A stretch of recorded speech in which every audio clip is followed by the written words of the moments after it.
Para celebrar, para a gente ficar feliz. Comemore sim, torcedor do Vasco. O segundo tempo não foi como foi o primeiro tempo. Não me preocupa. Acho que a gente tem que se preocupar com alguns detalhes, mas acho que a atuação do Vasco hoje foi animadora. Normal você fazer 3-0 no primeiro tempo do jeito que o Vasco jogou e voltar sem tanta concentração. Não conheço um time que vire 3 e faça 10 no segundo. É uma ilusão. O Vasco teve controle do jogo. É claro que o CSA teria que sair, o CSA teria que vir para cima. Na velocidade, botou lá o Baianinho, baixinho chato, gosta de arrumar confusão, gosta de simular, disse que o Nuno Moreira meteu a mão na cara dele. Mas enfim, o Vasco jogou como o time da Série A, como time grande. Jogou para cima, fez o resultado no primeiro tempo. Segundo tempo tomou um gol tolo de uma bobeira de marcação. O Nuno Moreira largou e o Lucas Freitas não conseguiu chegar. Mas, é claro, tomou seus sustos, mas teve o jogo sob controle. O jogo suficientemente sob controle pelo placar feito, pela imposição do time, com alguns jogadores se destacando demais. E vence e passa às quartas de final da Copa do Brasil.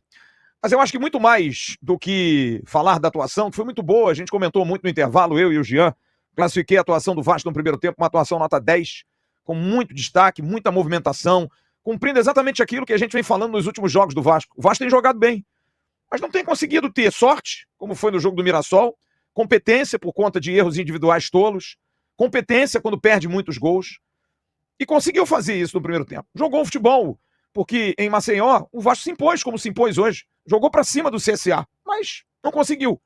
No jogo contra o Internacional, o Vasco jogou um futebol impositivo. E se não é a expulsão do Léo Jardim, o Vasco ganhava do Inter lá. O próprio jogo com o Mirassol, o primeiro tempo do Vasco foi um bom primeiro tempo. O Vasco toma 2 gols idiotas, acaba empatando o jogo. E aí toma um terceiro gol idiota, antes tinha perdido um gol com o Pablo Verrete. Então o Vasco não vem jogando um futebol ruim. Eu tenho falado isso aqui. E falo porque vocês me conhecem, eu sou muito crítico ao Vasco, sou muito crítico ao futebol do Vasco. Fui acostumado na minha vida vendo o Vasco jogar com grandes jogadores. E é claro, a gente reclama muito de falta de disposição, de falta de posicionamento, de erros técnicos, de gestos técnicos errados, de posicionamento tático também indevido. Mas o Vasco está evoluindo. Para mim é muito nítido a evolução. O técnico Fernando Diniz começa a dar uma cara a esse time. Que é claro, tem deficiências no elenco. Acho que o Vasco precisa realmente contratar um zagueiro. Hoje, na correria do CSA, ficou nítido como o Hugo Moura de zagueiro central é complicado, porque ele não tem um empuxo quando joga uma linha mais avançada, e o Vasco jogou praticamente encurtando aí o campo, mesmo no segundo tempo. O CSA trazia a bola aqui atrás, colocava seus 2 atacantes, e o Guilherme Cachoeira também, o Baianinho, um pouquinho aqui na linha intermediária, e jogava essa bola por cima na velocidade. Sabendo que os jogadores do Vasco, alguns, estavam cansados. O Jair fez uma partida espetacular e é o meu craque. Jogou uma partida, para mim, fenomenal, o Jair. É esse o Jair que eu quero, mas não é um jogador de velocidade. Nessa recuperação, o Hugo Moura também é pesado. O Lucas Freitas é o mais leve de todos. E o Paulo Henrique fez uma partida hoje ruim, não fez uma boa partida, mas é um jogador de velocidade. Então o que fazia? Invertia pelo lado do Piton, na dificuldade ali entre os zagueiros. Por quê? Porque o zagueiro central não é um zagueiro rápido. Eu falei isso aqui no pré-jogo, apesar de uma certa dor no coração. Hoje era um jogo que o João Vitor seria interessante pela velocidade apenas. Mas não sei se o João Vitor mereceria voltar. Porque com a bola no pé, desse ritmo de um time que jogou um bom futebol e no segundo tempo teve a pressão do CSA, teve as estocadas do CSA, mas teve também oportunidades. Eu só quero destacar, mais uma vez, a falta de compreensão da manutenção do Pablo Verrete no jogo. O Verrete hoje foi o pior jogador do Vasco em campo. O pior, disparado. Sabe, no primeiro tempo atrapalhou o time, tentando até fazer coisas que ele não sabe fazer, dar de letra, fazer parede. Porque é isso, o Verrete é o da última bola. E jogou até o final. Me parece o Fernando Diniz querendo deixá-lo para dar confiança, mas ele teve chance no segundo tempo, errou, erra muito. Teve uma chance inacreditável de um erro do goleiro. A bola veio para ele tá de costas, o goleiro não tá no gol. Eu não entendi porque ele não virou e fez o gol. Tocou a bola atrás.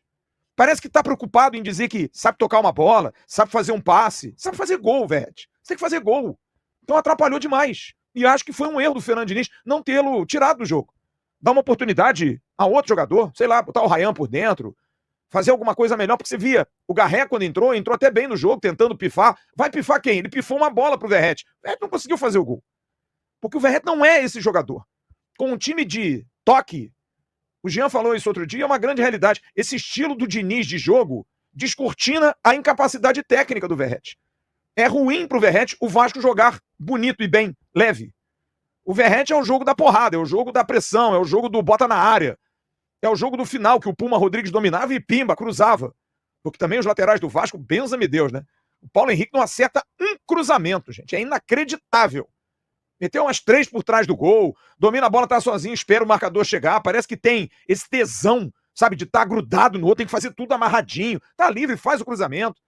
Erra muitos cruzamentos. O próprio Piton, até um pouquinho melhor no primeiro tempo, o cruzamento que ele faz no primeiro tempo para algumas bolas foi bem, mas no segundo tempo, talvez até pelo cansaço, vou dar esse crédito, mas a bola não chega do jeito que o Verratti quer.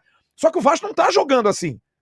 O Vasco, quando joga bem hoje, do jeito do Diniz, porque é legal ver o Vasco jogar, não modorrento, tocando bola para passar o tempo, não, evoluindo, sabe, fazendo o preenchimento de linhas, os adversários fazem lá uma linha de 3 e uma linha de 4, na frente um 3, ou então 4, e aí o Vasco joga entre as linhas, é legal, que é o Jair se movimenta, passa na linha da bola, vem o Tietê, domina, faz o giro, toca pro Lucas Freitas, que mete um passe entre linhas, que aliás fez uma excelente atuação, o zagueiro do Vasco, enfim, é legal você ter esse tipo de jogo, é um jogo dinâmico, é um jogo que flui, é um jogo que dá ao jogador de qualidade e ao jogador da profundidade na frente, que tenha trato com a bola, mais facilidade de chegar. E o Verratti não tem. O Verratti tem uma dificuldade enorme. Queria muito, torci muito para ele fazer um gol. Tava torcendo, mas no final mais para ele. E tava assim, domina a bola na direita, bota na área. E os companheiros estão sentindo isso. Porque ele não tá legal. Ele hoje atrapalhou o time. Atrapalha. É um jogador que tem muita força na área. É um jogador, mas, por exemplo, não ganhou uma bola dos zagueiros do CSA. Uma bola, os 2 zagueiros do CSA, o Islan e o Betão, lá em Maceió. E aqui botaram ele no bolso. No bolso. Sabe? Não conseguiu ganhar uma bola. Tudo bem pelo erro dos cruzamentos, mas também pelo posicionamento. Mas foi uma atuação importante pelo lado anímico, quebrando aí 7 jogos sem vencer. Ah, ganhou do CSA, Série C. Não importa, gente. Não importa. Copa do Brasil, o CSA veio aí de classificar ganhando do Grêmio. É um time que está na semifinal da Copa do Nordeste. Não é, claro, a primeira linha que vai começar agora. Agora sim, as prateleiras estão mais altas. Mas jogou se impondo o Vasco. Jogou como Vasco. Jogou como time de Série A. E conseguiu construir as chances e fazê-las. Diferente do que estava acontecendo. Mas eu acho que vale pelo anímico. Pelo fato do Vasco recuperar confiança. Segundo tempo, o time ficou um pouco, assim, inseguro com alguns jogadores.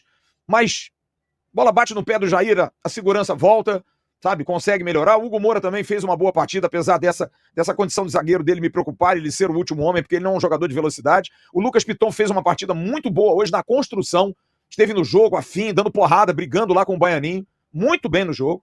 O Felipe Coutinho, enquanto esteve em campo, também foi bem, mas fisicamente sente. Enfim, foi uma atuação boa do Vasco, muito boa. Uma atuação impositiva, que mostra aí que é possível evoluir. Tem que evoluir, claro que tem. Precisa mostrar evolução em todos os aspectos. Precisa reforçar o time. Tá chegando aí o Andrés Gomes, mas é pouco. Precisa melhorar essa fase ofensiva e tem que contratar atrás, na cozinha. Porque hoje, mais uma vez, o Maurício Lemos não jogou. Me parece que depois do jogo de Mirassol foi lá pro final da fila, realmente. O Vasco tá precisando contratar um zagueiro de boa qualidade, de rápido trato com a bola e que possa agilizar esse comando ali atrás. Hugo Moura, eventualmente, o Hugo Moura na frente da área melhor, na marcação, revezando ali com o Thiago Mendes, que também entrou bem no jogo, e com o Jair, que fez uma partida muito boa. Atuação ótima, atuação de classificação, ganhou o melhor time, ganhou o time grande. O Vasco bota 4 milhões e 700 mil reais no bolso, vai agora para o sorteio na terça-feira. O Cruzeiro ainda está jogando e ganhando o CRB em Alagoas, deve se classificar o Cruzeiro, e a gente tem aí quartas de final. O Vasco chegou no passado da semifinal, bastante interessante, porque a gente vai ter o Atlético Mineiro, a gente vai ter o Botafogo, o Atlético do Paraná, o Bahia, o Fluminense, o Corinthians, o Vasco e, pelo menos por enquanto, o Cruzeiro. Agora, o negócio vai ficar lá em cima e o Vasco precisa se preparar, precisa mostrar que evolui, porque agora vem o Campeonato Brasileiro, onde o Vasco está na zona do rebaixamento. E, sinceramente, como eu falei no intervalo, eu não acho que o Vasco tenha um time para estar na zona do rebaixamento. Eu acho que o Vasco tem um bom time de futebol. Precisa de peças de reposição, precisa melhorar muito o seu banco, o seu elenco. Mas o 11 do Vasco que começou o jogo hoje mostrou claramente que o Vasco tem bons jogadores. O Vasco não é time para estar ali na 17ª posição, 16ª posição. Não é.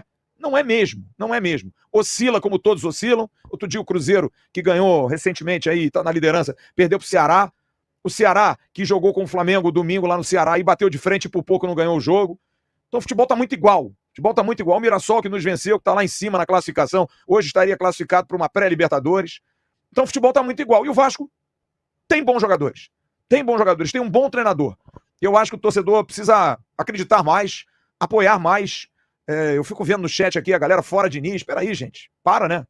Para nessa perseguição barata, essa perseguição tola. Sabe, essa coisa de ficar... Parece que não tá afim de torcer, parece que tá afim de criar confusão. A sorte é que é uma bolha, é uma galera pequena. Mas acho que o torcedor do Vasco precisa ganhar essa confiança.